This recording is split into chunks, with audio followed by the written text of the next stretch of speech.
Hello everyone. Today we will discuss one more topic, DPAP, Drought Prone Areas Program. So student, in today's session we will cover all the concept from DPAP. So first of all, we will discuss about its concept. So Drought Prone Area Program is launched by the Department of Land Resources in the Ministry of Rural Development, administrated the Drought Prone Area Program. तो basically जो drought prone area programme को वो department of land resources और ministry of rural development के through इसको क्या है कि अब एडमिनिस्ट्रेट किया जा रहा था, इसको डील किया जा रहा था. DPAP, the earliest area development program launched by the central government in 1973-74 to tackle the special problem faced by those fragile areas which are constantly affected by severe drought condition. So DPAP जो programme था वो पहले से ही area एक development programme के through launch किया गया था सेंट्रल गवर्नमेंट के थ्रू 1973-74 में. इसका जो मेन फोकस था वो क्या कि कुछ ऐसे एरिया हैं जहाँ पे बहुत ज़्यादा सीवियर अमाउंट में ड्राट आता है, सूखा आता है, तो उसके लिए इस प्रोग्राम को लॉन्च किया गया था. Next one, these areas are characterized by large human and cattle population which are continuously putting heavy pressure on the already degraded natural resources for food, fodder and fuel. तो ये area कैसे characterized किए जाते थे कि हमको इस area में इस प्रोग्राम को लॉन्च करना था. तो उसका जो क्या था कि वहाँ के जो ह्यूमन थे और जो एनिमल थे वो किसके लिए बहुत ज़्यादा नेचुरल रिसोर्सेज के लिए, चाहे वो फूड हो गया, फॉडर हो गया, फ्यूल के लिए उनको बहुत प्रॉब्लम होती थी. तो उसी के बेसिस पे इस प्रोग्राम को लॉन्च करने के लिए एनालिसिस किया जाता था कि इस एरिया में प्रोग्राम को लॉन्च करना है. Next one, the major problem are continuous depletion of vegetative cover areas in soil erosion and fall in the ground water levels due to continuous exploitation without any effort to recharge the underground aquifers. तो जो इसका major problem था वो क्या था कि जो vegetative cover थे उसको ख़त्म होना, मतलब ह्यूमन के थ्रू उसको ख़त्म किया जा रहा था. जो हमारा ग्राउंड वाटर है उसका अंधाधुंध दोहन हो रहा था जिसका कोई रिचार्ज करने का, चाहे वर्षा के वाटर जो हार्वेस्ट थे उनको नहीं बनाया गया, रेनफॉल के वाटर को इकट्ठा करने के लिए कुछ मैनेजमेंट नहीं था. तो ये प्रॉब्लम इसके थे. नेक्स्ट वन क्या है, though the program had a positive impact in terms of creating durable public assets, its overall impact in the effectively containing the adverse effect to drought area was not found to be very encouraging. तो ये programme जो था वो बहुत ज़्यादा positive impact डाला कि जो भी पब्लिक एसेट्स हैं उनको कंजर्व करने में, जो वहाँ पे ड्राट एरिया थे वहाँ पे जो पीपल थे उनको सॉइल कंजर्वेशन को करने के लिए इनकरेज किया गया है, वाटर को रिचार्ज करने के लिए किया गया कि वाटर को कैसे मैनेजमेंट करना. तो ये सब काफ़ी पॉजिटिव इफेक्ट आया था इस प्रोग्राम का. Next one, with a view to identifying the infirmities in the program and also for considering the case of inclusion of additional areas under the program, a high level technical committee was constituted in April 1993 to critically review the contents, methodology and implementation processes of all area development program and suggest suitable measure for improvement. तो इन सब के identify होने से ये क्या हो गया कि हम एक प्लान बनाते थे प्रोग्राम को, इस प्रोग्राम को इम्प्लीमेंट करने में और ईजी हुआ. और क्या था कि एक हाई लेवल की टेक्निकल कमेटी भी बनाई गई 1993 में, जिसका क्या था कि वो इस प्रोग्राम को रिव्यू कर रही थी कि इसमें कौन कौन से कंटेंट लगाने चाहिए, क्या मेथोडोलॉजी होनी चाहिए हमको रूरल डेवलपमेंट करने के लिए, और ओवरऑल एरिया में कौन इम्प्लीमेंटेशन प्रोसेस क्या होना चाहिए, और उसके इम्प्रूवमेंट को मेजर करने के लिए कमेटी बनाई गई थी. The committee in its report submitted in April 1994, और इस कमेटी ने अपना रिपोर्ट जो था वो 1994 में सबमिट किया था इस प्रोग्राम के अनसेटिस्फैक्ट्री परफॉर्मेंस को लेके. उन्होंने इस प्रोग्राम को कहा कि ये प्रोग्राम जो अपना मोटो लेके लॉन्च हुआ था उसको ये अभी अचीव नहीं कर पाया. पहला क्या था, implementation of programme activity over vast area in sector and depressed manner.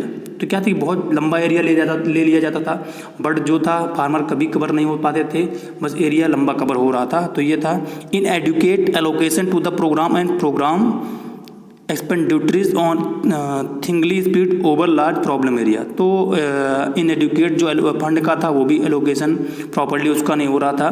Programme implemented through government agency with least or no participation of local people. तो प्रोग्राम सिर्फ गवर्नमेंट के थ्रू ही चलाया जा रहा था, वहाँ के जो लोकल पीपल थे उनका कोई इसमें पार्टिसिपेशन नहीं था, ये भी वीकनेस थी। Taking up a vast area of activity which were neither properly integrated nor necessarily related to the objective of the programme. तो कुछ ऐसे भी इसमें कंपोनेंट लिए गए थे जो कि प्रोग्राम में ना कि पहले से ही थे और ना उनका कोई यूजफुल था, उनको भी ऑब्जेक्टिव में रखा गया था प्रोग्राम के। नेक्स्ट क्या है, based on the recommendation of Hanumantha Rao committee comprehensive guideline for watershed development commonly applicable to drought prone area program, desert development program and integrated water wasteland development program were issued in October 1994 and were made up applicable with effect from 1/4/1995. Subsequently, based on the feedback reviewed from state project implementation agencies and other concerned, the guidelines were revised in September 9, 2004.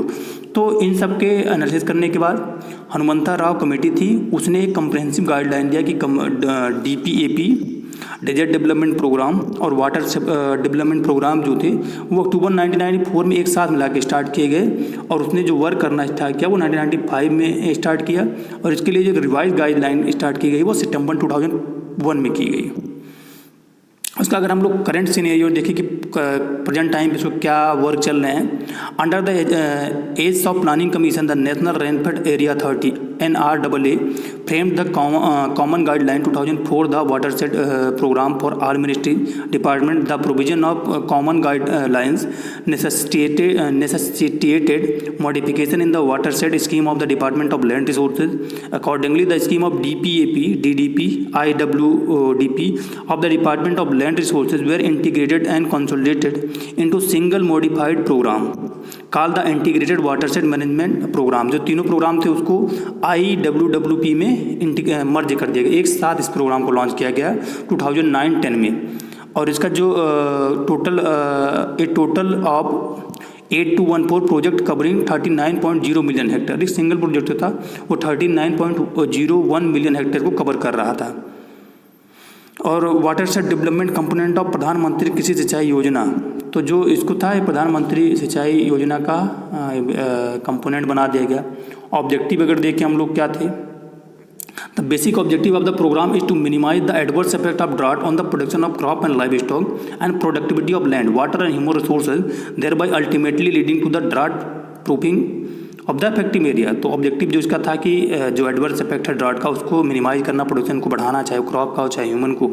The programme aid to promoting overall economic development and improving the socio economic condition of the resource poor and disadvantage section inhabiting the program area through creation, widening and equitable distribution of the resource base and increased employment opportunities. Third one, the objective of the program are being addressed in the general by taking up development work through watershed approach for land development, water resource development and afforestation, pressure development. तो ये इसका objective थे। Strategy क्या इसमें ली गई, The common guideline for watershed development provide for a uniform strategy in the implementation of all area development program. पहला क्या था, area development program to be implemented exclusively on the watershed basis. watershed basis पे इसको implement करना था। program activity to be confined to the identified watershed of about 500 hectare. तो 500 hectare land को हमको watershed में convert करना था। watershed project is to be as far as possible so terminus with village boundary के पास इसको होना था। Direct participation of people planning, तो लोगों का इसमें पार्टिसिपेशन भी तो जरूरी था। Panchayati Raj institution have to right to monitor and review the programme at district. तो PRI को डिस्ट्रिक्ट लेवल पे, ब्लॉक लेवल पे, विलेज लेवल पे प्रोग्राम को मॉनिटर करने की पावर थी। Voluntary agency to be given effective role, तो जो डिपेंडेबल NGO थे उनका भी इसमें रोल था।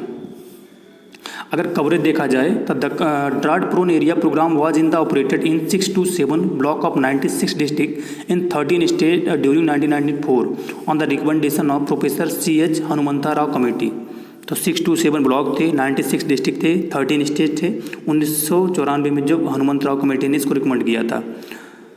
384 new blocks were brought into the preview of this program and 64 transferred from DPAP to DDTP. Consequently, coverage of the program was extended to 9947 blocks of 164 districts and 13 states. With the reorganization of state, district and block at the present program was under implemented. present time पे 972 blocks हैं, 182 districts और 16 state है. These states are Andhra Pradesh, Bihar, Chhattisgarh, Gujarat, Himachal Pradesh, Jammu and Kashmir, Jharkhand, Karnataka, MP, Maharashtra, Orissa, Rajasthan, Tamil Nadu, Uttar Pradesh, Uttaranchal and West Bengal. The identified dry humid area under the program is about 7.46 lakhs square per meter, 74.6 million hectare. Cost funding pattern and duration of the project. अगर इसमें cast देखा जाए कि इसको कहाँ से fund मिलता है, the prevailing cost of a prescribed watershed project of 500 hectare is Rs 30 lakhs, Rs 6,000 per hectare. Central state government is ratio of 75-25. तो इसका जो फंडिंग है वो 75 सेंट्रल गवर्नमेंट देती है, 25 स्टेट गवर्नमेंट देती है. बस इसमें इसको आपको यही याद रखना है. Until March, the fund were set on the 50-50 basis between the central government and the state government. तो मार्च से 50-50 का रेशियो हो गया फंड रिलीज करने का. और अगर सेंट्रल और स्टेट गवर्नमेंट का, इसमें 75 सेंट्रल, 25 स्टेट गवर्नमेंट का.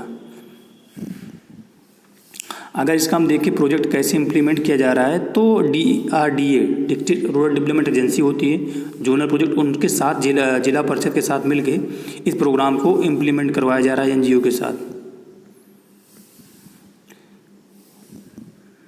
सो कंक्लूजन इसका देखें हम, फाइनली कंक्लूजन क्या आ रहा है, जो आपके काम का बस आप उसको देखिए. बहुत ज़्यादा फंड आपको एग्जाम में नहीं पूछा जाता है. The impact study sponsored by the ministry have related with the implementation of watershed project under drought-prone area program. The overall productivity of land and the water table have increased, and there has been a significant impact in checking soil erosion by water and wind.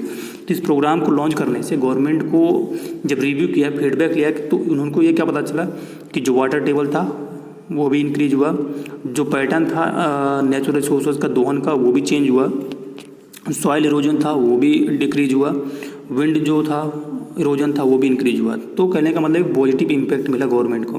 The programme has also help in overall economic development in the project area. तो programme helpful रहा जिस area को select किया गया था वहाँ के people का इकोनॉमिक डेवलपमेंट करने में, उनको सेल्फ सफिशिएंट बनाने में. So thank you.